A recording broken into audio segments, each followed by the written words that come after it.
Такова име до сега не е имало и това е събитие за Honda. Тя държи на своите модели.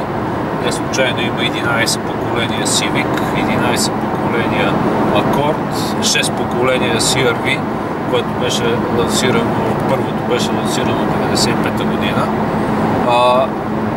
Така че включването на ново име е събитие, което заслужава да се отбелези. Самото име си има и значение.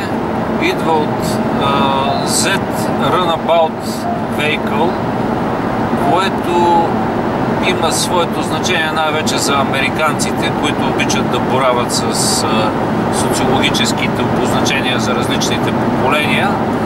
Смята се Z Runabout Vehicle е колата на поколението Z.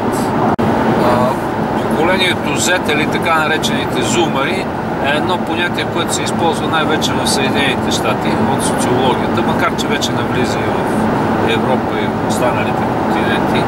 А парадоксът е, че този модел, макар че името му е свързано с поколението Z, няма да се продава в Америка. Той се продава, но под добре познатото име HR-V, защото истински HR-V е прекалено малък за американския пазар.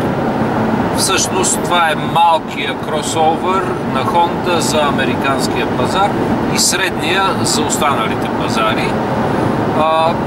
Каквато и да е историята около името, то си влиза в логиката на обозначенията на Honda. ZR-V е по размери разположен между малкия HR-V и по-големия CR-V. Използва се платформата на Civic и това се личи много ясно от интериора, който почти възпроизвежда оформянето на интериора на 11-то поколение на Civic.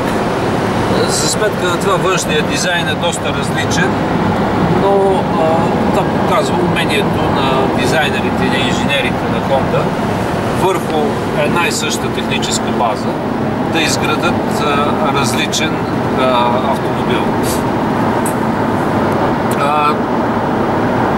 У нас ZR-V се продава само с едно задвижване, високотехнологично, хибридно, което е твърде интересно от гледна точка на като инженерно постижение. В града се постигат наистина впечатляващи резултати като икономия на гориво. В София с всичките особености на софийския трафик средния разход беше под 6 литра на 100 км. Всъщност беше 5 и малко. На магистрала разходът стига над 6 литра, между 6 и 7, в зависимост от стила на шофиране. Но така или иначе